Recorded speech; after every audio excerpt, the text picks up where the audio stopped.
I thought setting boundaries would help my dad finally change, but instead, he proved just how far he would go to manipulate me.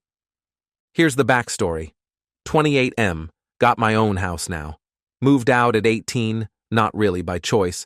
My dad basically pushed me out. Our relationship's been rocky since then. He's always been a huge drinker and smoker, which caused plenty of issues back then. Fast forward, he lost his house a couple of months ago, didn't keep up with loan payments. So he calls me up, says he needs a place to stay while he gets back on his feet. I laid out a few ground rules. Either pay rent, $400, or cover groceries, about $250, $300, and absolutely no smoking in the house. He laughs, says, "I'm your father, I shouldn't have to pay." But I don't budge, so he reluctantly agrees to buy groceries. From the moment he moves in, it's just one problem after another. Leaves a mess everywhere, doesn't clean up, smokes inside even though I made it clear that's a no-go, and drinks like there's no tomorrow. Then, one day, I have a girl over, and he just has this meltdown over it. So I tell him, listen, if he can't respect my space, he'll have to find somewhere else to stay. Things settle for a bit, but last week, he hits me with, "I don't have the money to buy groceries this month." I'm like, "Why?" He says, "Well, you eat a lot," and admits he spent all his cash on smokes and drinks. That was it for me. I was done with him acting like he owned the place, done with the flashbacks to dealing with him as a teen. I told him to pack up and leave. So, Eta, I set clear boundaries. He didn't follow through. Update 1. After I told my dad to pack up and leave, I really thought that was the end of it. He seemed shocked, kind of quiet, and muttered something about respecting my own son's space, which felt like he was mocking me. I figured he'd crash with one of his drinking buddies or maybe even end up at my aunt's place, though I'd warned her not to enable him if he tried. But no, it turns out my dad wasn't leaving quietly. I got a call the next morning, bright and early, from a number I didn't recognize. It was my dad. He was calling from some random gas station, telling me he'd tried everywhere he could think of, even spent the night in his truck. Said he was freezing his ass off, and asked if I'd reconsider letting him stay, just until he could figure something out. I'm not heartless. I'm not thrilled to hear from him, but I tell him he can come back if he agrees to actually follow the rules. I say I'll give him a final chance, but only if he quits the smoking, sticks to the grocery plan, and shows me some actual respect. He agrees, and I really want to believe him this time, maybe because it's early in the morning, and I'm not fully awake yet. But there's this nagging voice in my head warning me it's going to be the same cycle again. So, he shows up that evening, a bit sheepish, but mostly acting like nothing happened, like I hadn't kicked him out 24 hours ago. He even tries to make a joke, saying, "Well, you know, I was just giving you a break from the old man." I'm not amused, but I let it slide.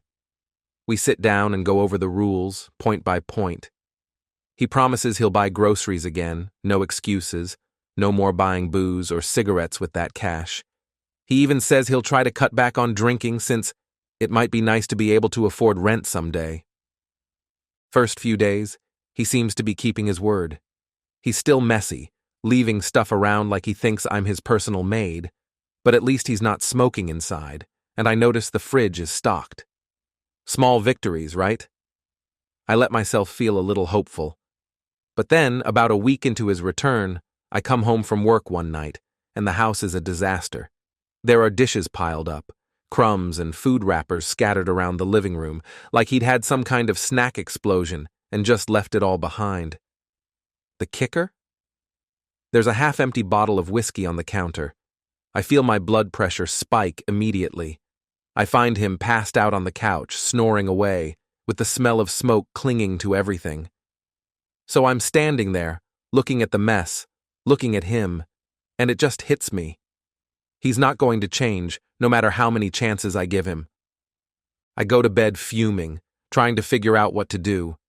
He wakes up the next day and doesn't even seem fazed, just mutters a half-hearted morning and stumbles into the bathroom. I wait for him to come out, and I just lay it all out. I tell him this isn't working, that he's done nothing but prove he's never going to respect my space or follow any rules. He brushes me off like I'm just complaining about nothing, says he'll clean up later. But later never happens. He spends the whole day on the couch, flipping through channels and drinking coffee, acting like he's on some kind of vacation. I go out for a bit to cool off, get some groceries for myself, since I know he probably blew through everything he bought. When I get back, I notice my laptop is open on the kitchen table. Weird, because I never leave it out. I check it, and sure enough, my search history has been filled with random things, lottery websites, car listings, even some weird online gambling pages. I confront him, and he admits he was just looking for ways to make some money. I ask him if he was seriously considering gambling with what little money he has left. He just shrugs, says, "You never know, maybe I'd get lucky." I feel like I'm talking to a wall. This isn't just about respect anymore. He's acting reckless, and I can't have that energy in my life. So I go back to my room, try to cool off, but I can't shake the feeling that he's just going to keep pushing boundaries. And I'm right. The next day, I come home, and the whole house smells like cigarette smoke. I check the bathroom, and there's ash in the sink, the same sink I use every morning.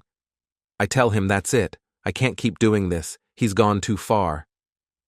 He doesn't take it seriously at first, says, all right, I won't smoke inside again. But it's like every rule he breaks chips away at the respect I'm barely holding on to. And, sure enough, he pulls the same line about not having anywhere to go, that I'm cold-hearted for throwing him out again. But here's the twist. I check in with my aunt, the one who I thought he'd turned to before. Turns out, he did call her, but she'd turned him down after she heard about all the stuff he pulled at my place. She tells me she tried to warn me that he's just using family to avoid facing his own issues. That hit hard because deep down, I know she's right. So I tell him he's got a week to get it together, but that I can't do this anymore. It's beyond just groceries and messes. I'm getting flashbacks to all the times he pulled this growing up, promising change, but never following through. A week passes and he doesn't make any attempt to fix things. He's not even pretending anymore. So finally, I call him out. I tell him I'm changing the locks, that he needs to have his things packed and ready. He just scoffs, says he'll go when he's ready. But I've already had enough. I go through with it. I change the locks, pack his things up, and leave them on the porch. That was 3 days ago. I haven't heard from him since, but I did hear from a couple of family members who think I'm in the wrong, saying he's my dad and I owe him a place to stay. But the thing is, I don't owe him my sanity, and I can't keep reliving this cycle just because he thinks he's entitled to my space. I'm moving on, and this time, it's for good. Update 2. After changing the locks and packing up my dad's stuff, I thought I'd finally managed to draw the line. I figured he'd either stay with someone else or at least cool off for a while and maybe reflect on why this happened. But nope. 2 days later, I get this pounding on my door early in the morning. I peek through the peephole, and sure enough, it's him, looking like he hasn't slept, maybe still drunk from the night before. He's yelling my name, demanding I let him in. It's so loud that I'm pretty sure the neighbors can hear. He's going on about how I'm ruining our family and disrespecting my father. I ignore him at first, hoping he'll go away if I don't respond, but after about 15 minutes, he starts kicking the door, yelling even louder. So I crack open the door just enough to talk to him. He's got this wild look in his eyes, like he's desperate or furious, maybe both. I tell him straight up that he can't just show up at my door like this, that he needs to leave, and that I'm not going to change my mind about him staying here. But he won't back down. He tells me he needs his son, and that I'm the only family who's not abandoned him. There's a part of me that feels bad, but I know exactly where this is going. It's the same old pattern. He'll apologize just enough to get back in, follow the rules for maybe a week, and then it's back to drinking, smoking, leaving messes, and ignoring every single boundary I set. I tell him that he needs to leave my property right now, or I'll call the police. He gets this shocked look, like he can't believe I'd actually follow through with it. Then he snaps, muttering, "I never thought my own son would treat me like this, after everything I did for you." And honestly, that hit me in a weird way. For a split second, I'm almost questioning if I'm doing the right thing. But then I remember that everything he did for me was mostly stuff I had to undo once I got on my own. I had to rebuild my confidence after years of dealing with his blow-ups, his drinking, and all the chaos he caused growing up. It's a reminder that just because someone's family doesn't mean they get unlimited chances. So I close the door and lock it again, listening as he pounds on it a few more times before finally walking off, still mumbling about me being ungrateful. He leaves, and I figure that's the end of the morning drama. But about an hour later, my phone starts blowing up with texts from family. Turns out he's called pretty much everyone we know, telling them how I threw him out onto the street and how I'm cold-hearted for doing this to my own dad. Suddenly, I'm getting messages from my aunt, a couple of cousins, even an old family friend. Some are supportive, telling me I did the right thing, but others are guilt-tripping me hard. They're saying things like, "He's still your father," and "Family has to stick together, no matter what." It's clear he's trying to guilt me into letting him back in, using everyone around me to pressure me into feeling bad. One cousin, let's call him Chris, reaches out and actually tries to understand the whole situation. He's one of the few family members who knows about the way my dad was growing up, the drinking, the fights, the mess. So Chris suggests maybe I sit down with my dad, lay everything out one last time, and try to get through to him in a way that isn't just kicking him out. He thinks maybe if I confront my dad with a level-headed conversation about all the stuff he's put me through, it might finally stick. Part of me thinks it's a waste of time, but the other part feels like maybe I owe it to myself to try. If anything, it'll be closure. So I agree to meet up with him, on neutral ground, at a coffee shop, where he can't make a scene. I text my dad and tell him we need to talk, but not at my house. He doesn't respond right away, and I'm half expecting him to blow it off or ignore me. But the next day, he actually agrees to meet me. We sit down, and for the first time in a while, he seems almost calm, like maybe he realizes he's pushed things too far. I lay it all out for him, explain how his behavior has affected me, not just recently but my whole life. I tell him about how growing up around his drinking and smoking wasn't easy, about how I moved out so young because I felt like I couldn't breathe around him. I even tell him about the flashbacks I get every time he breaks another promise, about how it feels like I'm right back to being a teenager trying to manage his chaos. For a minute, he's just quiet, listening. I think maybe I'm finally getting through to him. But then he sighs, takes a deep breath, and says, "You know, we all have our issues. I did my best with what I had." And that's when I realize he doesn't actually see it. He thinks he did his best, as if that somehow excuses everything. He starts talking about how everyone's just been against him lately, how he's just trying to get by. It's like he's totally glossing over the fact that his choices have led to where he is now.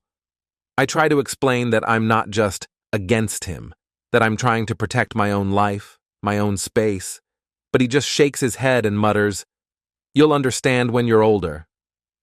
At that moment, it hits me. He's never going to change. He's stuck in this cycle, always playing the victim, always justifying his behavior instead of actually taking responsibility. I tell him, "Look, I can't have you back in my house. I'll help you find somewhere to stay if that's what you need, but you can't live with me." He looks at me, genuinely shocked, like he didn't actually believe I'd go through with it. He mumbles something about blood being thicker than water and that I'll regret this someday, but I'm already done. I get up, pay for my coffee, and leave him there, staring after me like he can't believe I walked away. On the way home, I feel this weird mixture of guilt and relief. Guilt because, yeah, he's my dad, and a part of me still wishes things could be different.